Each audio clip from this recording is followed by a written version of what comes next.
It is May 7th, 2025, and US President Trump has announced that the US is going to stop bombing Yemen after he says that Washington made a deal with Ansar Allah. Now, he's claiming that the Houthis aren't going to be targeting ships anymore, but what he didn't mention was that they're not going to be targeting American ships. They're still free to target Israel linked ships and also Israel itself. And this deal comes after Ansar Allah previously offered to stop targeting American ships, saying that all the US had to do was to stop bombing them. And now it looks like the US is the one that is capitulating, if you will, as you have them in a position where the US Navy just lost a second $60 million jet over the Red Sea. All of this comes as you have Yemen still in this place where they are continuing their support for the Palestinian people in the Gaza Strip, as Israel has now announced plans to quote unquote conquer Gaza. So, what does that really mean, and where do tensions stand all around as we continue to follow the genocide targeting the Palestinian people? We got into all of the latest with a special guest earlier, so let's take a listen to that conversation now. Joining me now to discuss is Laith Marouf, a Palestinian-Syrian journalist and host of Free Palestine TV based in Lebanon. Laith, thanks so much for taking the time to join me. Great to be with you, Rachel.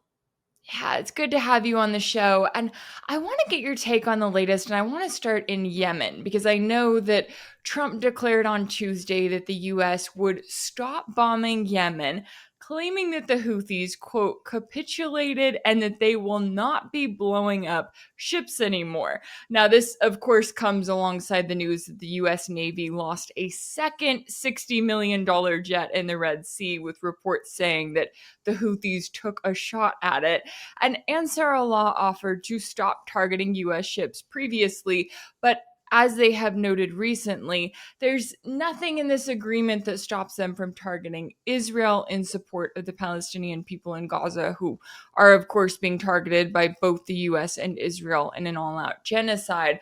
So, what is your reaction to this news? I mean, obviously, the US wasn't able to stop Ansar Allah's targeted blockade in the Red Sea. So, was this deal kind of the Americans' only way out, so to speak? Yeah, definitely. I watched that press conference of Trump, and clearly it conflicts with the actual agreement. He made it sound like it's Ansar Allah or the Yemeni government that was capitulating, when in reality, right now, Yemen can continue targeting any shipping going to the Zionist colony and can continue to target the colony itself. The only thing that is agreed to stop targeting are American ships. And those wouldn't have been targeted if the United States didn't come to bombard Yemen on behalf of the Zionist colony. So, in reality, this is a capitulation by the United States. And after a year of this back and forth between the Yemeni armed forces and the American Navy, it's clear that this is the most dangerous naval engagement that the US had been involved in since World War II. And the American Navy has been used to since World War II of just bombarding people from afar, from the sea, and nobody shooting back at it. And now we know that we have in Ansarullah, in the Yemeni Navy and military forces, a worthy opponent that forced the United States to withdraw. It's clear that this latest announcement of the F-18 again falling off deck, this is the funniest part. They can't even make up a story that makes sense. Yemen has, over the last year, been able to develop its own air defenses, its own hypersonic missiles and cruise missiles and drones throughout this battle, develop them further and further to get to this point that we see that the United States runs away from the battle and leaves the Zionist colony hanging in its fight with Yemen. Yeah, and this especially coming after the latest exchange of fire between Yemen and Israel this week has been really interesting when you see a missile coming from Yemen hitting at Ben Gurion Airport, because I'm looking at this and I'm going, okay, what is, and I don't know if it's one of those things where the Trump administration is finally figuring out the lesson they should have learned from Saudi Arabia and the US the first time around, and then they should have learned it from the Biden administration, which is you don't mess with Yemen and expect them to capitulate. And if we look at Ansar Allah, they've been very clear. They're like, the reason that we have this blockade is because Israel has a blockade on humanitarian aid going into the Gaza Strip. We know that the situation there is incredibly dire. And so all the US had to do was to tell Israel, okay, allow the humanitarian aid back in, but they refused to even do that.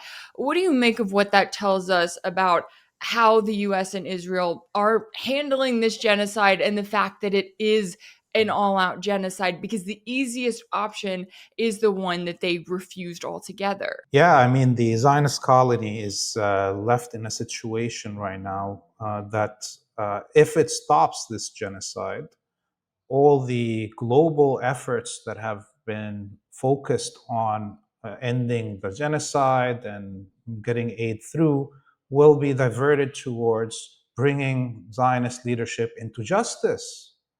This is the least of it. If there is a stop to the genocide right now, that this is what Israel is going to have to deal with on a global scale, it's also going to have to deal with the reality that the majority of humanity doesn't want to do business with it, doesn't even want Israeli tourists in their restaurants and in their hotels.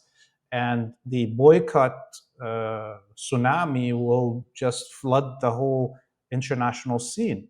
So and that will eventually lead to shortages in supplies for the Zionist colony and so on. It will collapse, literally. The minute this genocide stops, it will be the beginning of the end of the Zionist colony. And therefore, they are left in this situation where they are, committing 100% to continuing this genocide in hopes that they can defeat the whole of humanity. It's getting to this crazy point. And I think what Trump had to deal with in the fight with Yemen is the pressures from the American Navy itself. The price was going to be very high, especially if a nuclear powered aircraft carrier explodes, okay, and sinks. This is not a joke. So the United States, although it wants to bombard anybody and everybody on behalf of Israel, at that point it got to be too much of a price. And look at the hypersonic missile that you mentioned that hit Ben Gurion Airport. This missile had to go through all the air defenses of the American naval group that was in the Red Sea, as well as the UK naval group that's there, as well as the Saudi and Jordanian and Egyptian and air defenses, and the three THAAD batteries inside the Zionist colony, and the Arrow and the David Sling, all of that.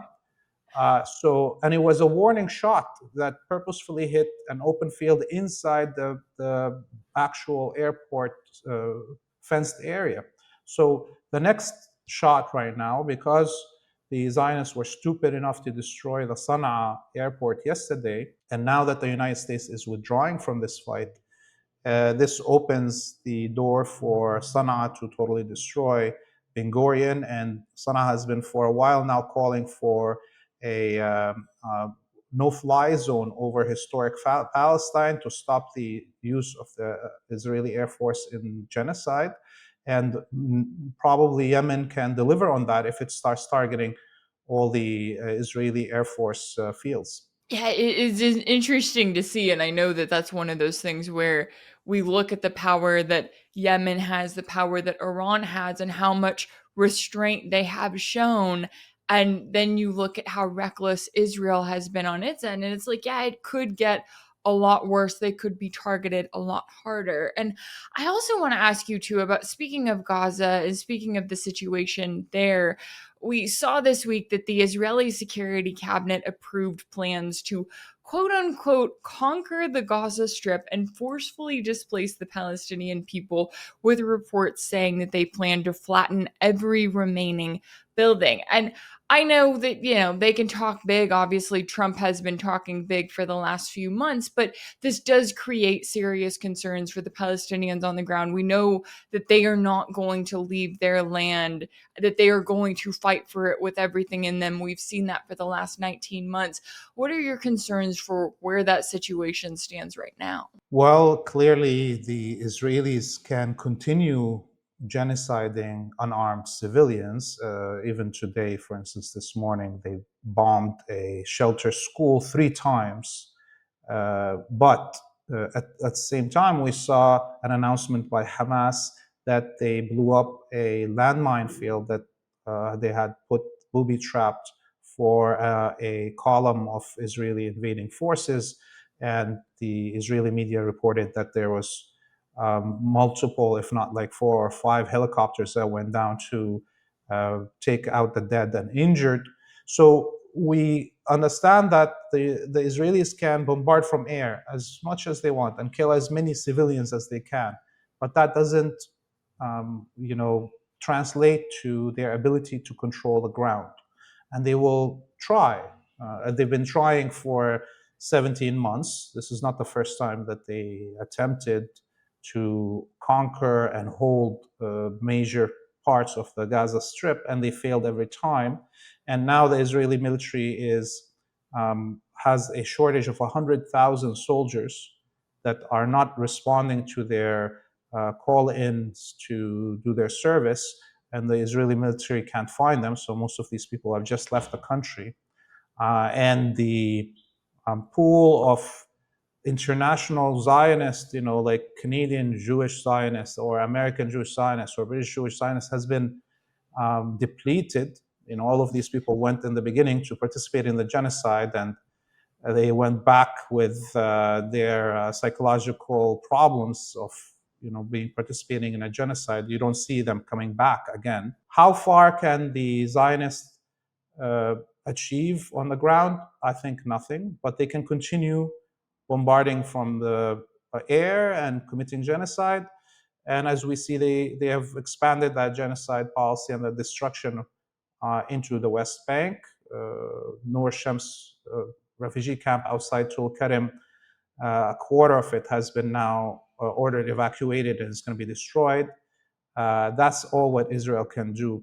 Yeah, and as you're noting there, I mean, you look at the ways in which the Palestinians have resisted and they've survived and everything that they've been through. And I know when Israel talks about, okay, we're going to have this new occupation plan, and obviously the US is on board, right? Even if they're not actively bombing Yemen today, they are still providing plenty of supplies. And we had this talk about, oh, I know that Trump is planning to visit the Middle East next week. He's supposed to go to Saudi Arabia, Qatar, and the UAE. And there's some talk about the possibility of a deal. But when I look at what the Trump administration has been doing in recent months, the fact that they've sent Israel all of these new weapons, made sure that they've had plenty of armored bulldozers, and when you look at the reports that the Israeli military is trying to call up tens of thousands of reservists, and maybe that's just to make sure that they're reinforcing their current numbers, but it doesn't seem to me like the US and Israel are looking at any kind of peace or looking at any kind of a possible deal. What is the message that those actions send to you as you're kind of watching this unfold? Yeah, I mean, the withdrawal of the United States from the fight against Yemen, and it's basically leaving the Zionists hanging dry, is rattling the Saudis and the Emiratis and the Qataris, who have, hinted to starting a land invasion of Yemen for the last few months and have fought Yemen for so long. If the US doesn't come to the aid of the Zionists against Yemen, would it come to the aid of the Saudis or the Emiratis? I don't think they are on the hierarchy of supremacy and racism in the minds of those who rule the White House. I think these Gulf monarchs are way bottom, below the Zionists. So this is why Trump has to go right now to speak to the Saudis and Emiratis and Qataris. He has to show them that somehow he's going to protect them, especially that he's had to withdraw from the fight against Yemen. Imagine with all that saber rattling against Iran, can he actually fight Iran if Yemen can whip them like this way? So the results of what just happened in Yemen, I think people have not yet understood how long lasting they're going to be. This is as crucial and dangerous to the imperialist order as was the fall of Damascus to the axis of resistance. The axis of resistance was, their footing was lost after the fall of Damascus for a while, and we still are feeling the effects of it today.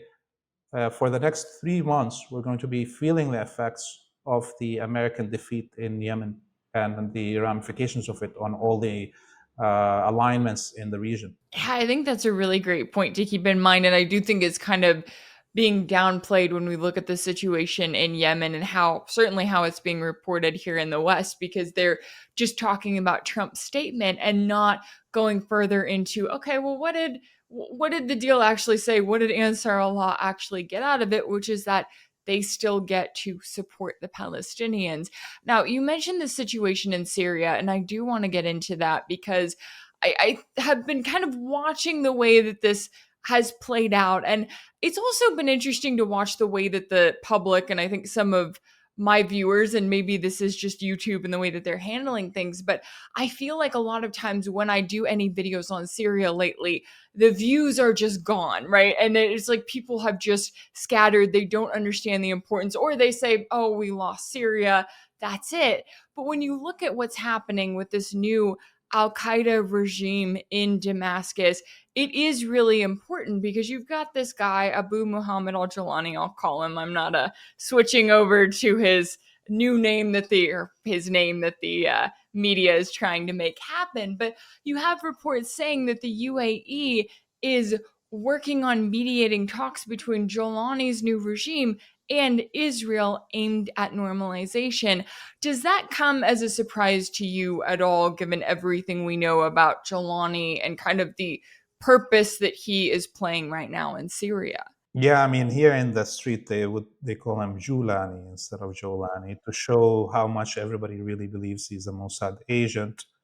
And there is no record of his real name anywhere, and this is why the Israelis bombarded the civil registry and the passports authorities in Syria the first day the Wahhabi death squads took over Damascus. They destroyed all of the national registry. If you don't have a passport currently that was issued before that, and or a national ID card, nobody knows that who's Syrian and who's not. So this is, what we hear about the Marathis trying to make friends between HTS and Israel. This is propaganda because they're already friends from a long time ago.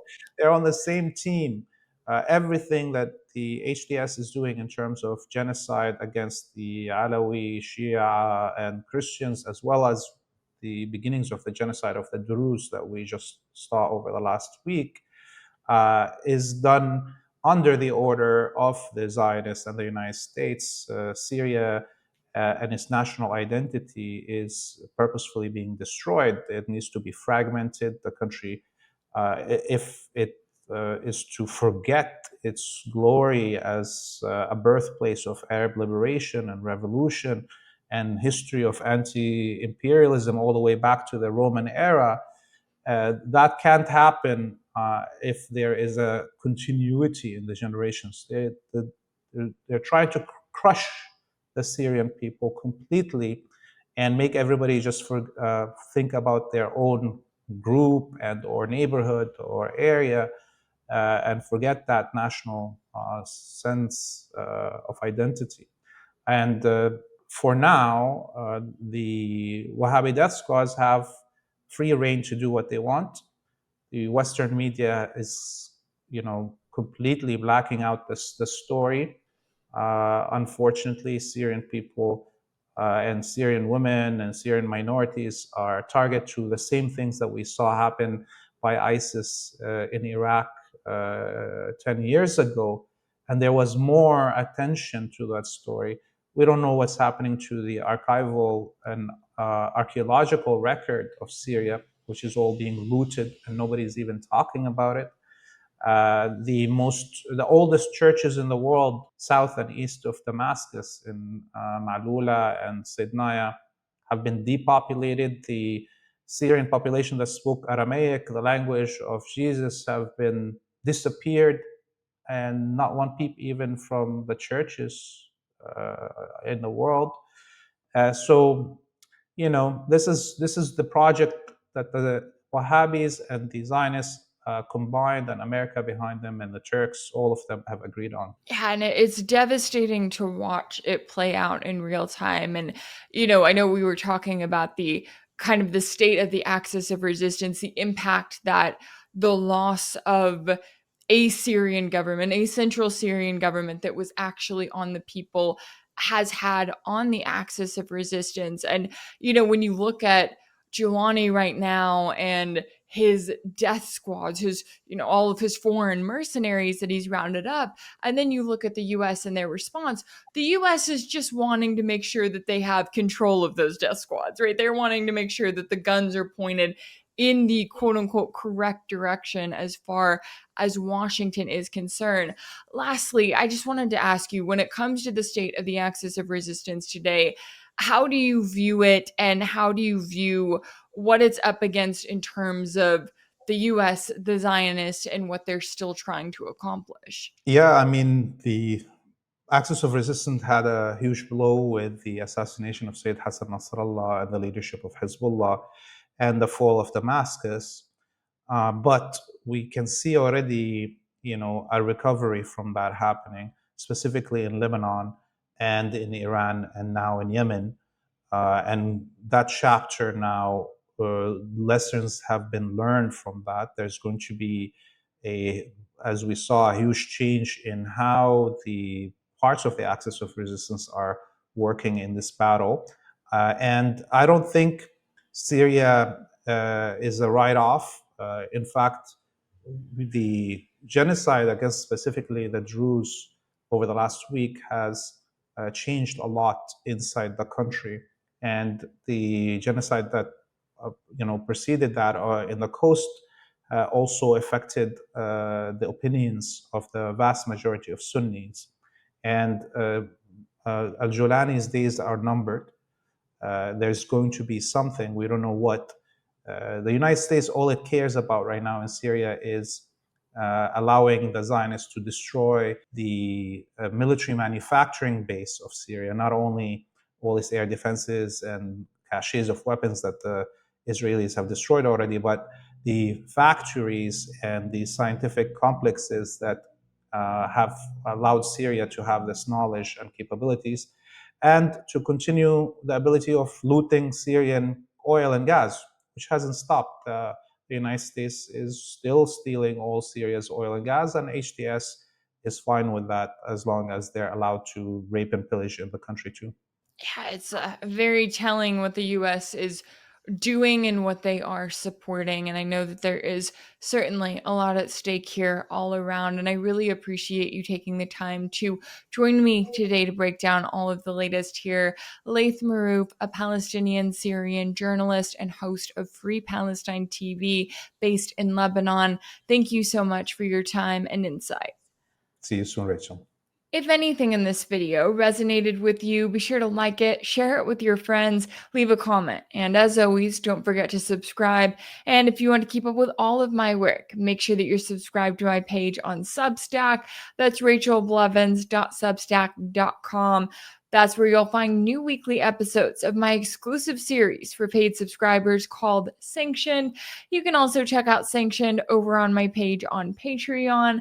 That's patreon.com/Rachel Blevins. As always, thank y'all so much for all of your support, and I'll see you next time.